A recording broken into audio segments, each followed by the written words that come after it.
Let's go back to Visual Studio Code. Let's click on the contact list folder, and let's click on the contact list component file with a .ts extension. Let's go to the next step to see the code that we need to implement.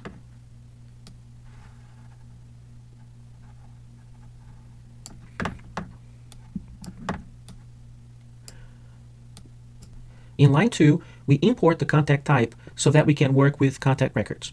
In line 3, we import the contact service, which exposes methods that allow us to select, search, add, edit, or delete contacts. In line 4, we import the alert service so that we can invoke the fancy-looking alert message that we installed earlier through the command npm install. In line 7, we have the annotation add component that defines the contact list component class as a component. The add component annotation also allows us to set some properties about the component. Selector is the name of the HTML tag we would use if we needed to statically, meaning without routing, load the content of the component on a specific location of the page. Template URL points to the HTML file that contains the layout of the component. There is also another property that allows you to define the HTML inline. Style URLs is an array of strings where each string points to a .css file. In line 15, the constructor is receiving two dependency-injected services, contact service and alert service. This allows us to invoke methods from both services throughout the code of this component. Line 17 is the initializer of the service. We call this method to load the list of contacts from the service. Earlier, we learned that the RxJS library helps us to work with collections asynchronously. We learned that the way the RxJS does that is through the use of the observable class. The receiving end uses the subscribe method to retrieve the collection.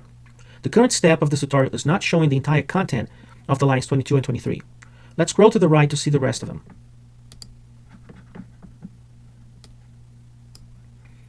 Inside the subscribe method, we receive the observable collection of contacts, and we pass it to the context variable of the component. Let's scroll back to the left. Later, we will bind the contacts array to the HTML of the component so that we can display the contacts information on the page. The search contacts method will be bound to the click event of a button. When the user clicks on the button, the value typed in the text box bound to the search keywords variable will be passed as an input parameter for the search contacts method. In the delete method, we use another RxJS operator to obtain a reference to the contact instance in the array that matches the selected contact record. Next, let's implement the HTML for this component. Let's go to the next step to see the code. You might be thinking, why is he using tables? I know we should be using div, CSS style, and perhaps even bootstrap. However, these things would become noise in the middle of other things more important for us to focus on. In line 3, we use the ngModel attribute to two-way bind the text box with a search keyword variable that we defined in the TS file. In line 5 and 6, we have buttons whose click events are bound to methods that we also defined in the TS file. The TR_row tag is decorated with the *ng4 attribute. This attribute iterates over the contacts, and for each contact, it outputs the inner HTML content. In line 12, we use the router link attribute to render the link according to the routing rules. We use the special curly braces characters to bind the value of a property of the contact object to the HTML element. We can also use the characters to bind any property we defined in the related TS file. This component will display a table with a row for each contact from the list. The list will display the contact's ID, first name, and last name. The last column displays the delete button, which passes the instance of the contact class associated with the current row. Next, let's implement the component that will allow us to create a new contact or edit an existing one. Let's expand the contact detail folder, and let's click on the TS file. Let's go to the next step, and here's the code that we have to implement. We can't see the entire implementation. We will need to go to the next step to see the rest of it. However, before we do that, let's go over the code that we have so far. In line 3, we import the symbol that allows us to obtain information about the browser. For instance, if we want to navigate to the previous page, we invoke the back method from the location service. In fact, that's exactly what we do in line 41 of the goBack method. In line 14, we use the @input annotation to define the contact property as an input property. That means when the user updates values, the input contact properties will be updated too. In this example, the @input annotation is defining the input property using the same name of the variable. However, if you need to change the name of the binding property without changing the name of the variable, you can pass a new name between the parentheses.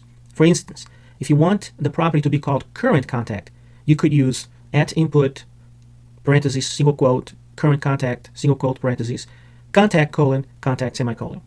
In line 27, we use the param map to extract the contact ID from the URL. Then we use the state of this value to determine whether to create a new contact or add an existing one. If no ID is passed or 0 is passed as the ID, then the component will treat the action as of creating a new contact. If the ID is greater than 0, then it will load the contact information based on its contact ID and display it in the binding fields of the UI so that the user can edit. Let's scroll down to see the rest of the implementation. The last method, called save, is invoked by the click event of the save button.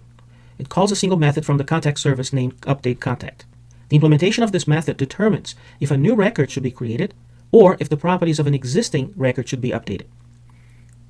Then, inside the subscribe method, the method that allows us to execute actions once the async action is complete, we invoke the goBack method to return to the contact list component. Let's click on the HTML file of the component. Let's see the code that we need to implement.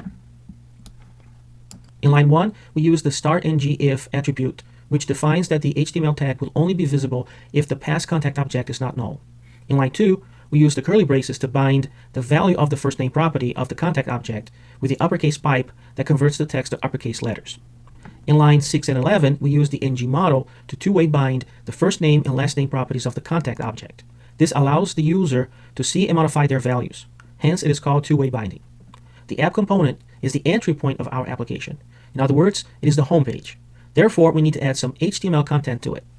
Let's click on the app component TS file. We're not going to need to change anything in the code behind the app component. However, I wanted to give ourselves the chance to take a peek on it.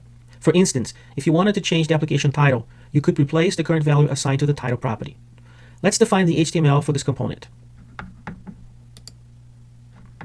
Let's go to the next step to see the code we're going to use to replace the current code.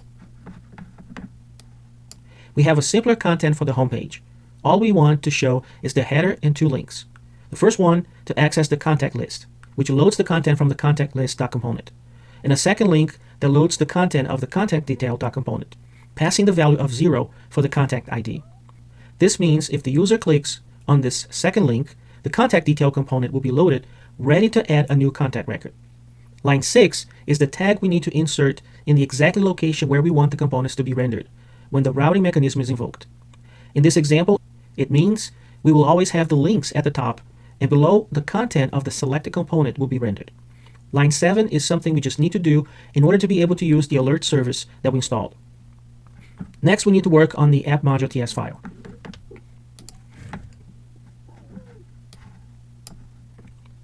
Go to the next step to see the changes that we need to apply to this file. Line 3. We need to import the forms module because we use some of its classes and annotations to create a template-driven form. For instance, we can only use the ng module directive if the forms module is imported. In order to obtain a deeper knowledge about the forms module, visit the link below. I'm not going to cover every single imported module because I believe you got the pattern. Line 9 through 11, we do not need to add the imports for our components because we use the ng generate component command, which automatically inserts the required imports for us. Nor we did have to add the components into the declarations array. In line 28, we use the in-memory web API module to intercept all HTTP requests and pass it to the in-memory database service. This is what allows us to still implement the code to invoke REST HTTP requests, even though we do not have a server. Once you have a real server, you need to remove the code from line 28. Line 32 was already there, but I want to bring up an important point. This is the line that defines what component is the default one. In other words, which component defines the home page of the application. Before we try to run our application, let's take a look at the current implementation of the index.html file. Again, we do not need to change anything here, but I wanted to show you that the tag in line 12 is what makes our Angular application start. Now let's save everything and recompile the application. Let's execute the command that will compile the application and start the web server. We have seen this command before. However, this time, instead of using the --open switch, we will use its shortcut --o. So type ng serve --o and press enter. The application was recompiled, no error should be displayed in the command prompt, and the default browser should start showing our application. Let's try to create a new contact. The contact detail component was rendered below the links. Because the value of 0 was passed as the contact ID, the component is ready to receive a new contact. Let's type Felipe in the first name field. We click on the last name and we type Smith. Now let's hit save. It saved the new contact and navigated back to the contact list page. As you can see, a new contact record was inserted at the bottom of the list. Let's try to edit a contact record. Click on the link number 4. The same contact detail component was loaded, but this time, because the link passed the contact ID value of 4, the component loaded the record of the contact whose ID is 4 and display its values in the respective fields for you to modify. For the sake of this demonstration, append the number 2 to the end of the first name and last name fields. Click Save. As you can see, the 4th record got its first name and last name properties updated. Let's try to delete the record. The record was deleted from the database, between quotes, because we don't actually have a database, we have the mockup implementation. Let's test the search feature. Click on the search keyword field, type Smith, click on search. 2 things to notice. First, the search method worked. The contact list component displays the only contact whose last name is Smith. Second, the alert service worked. After a couple of seconds, the alert is closed automatically. Click on clear. All the records are back, and again, the alert worked. In this tutorial, you learned the basics on how to implement an Angular CLI application. Thank you for watching.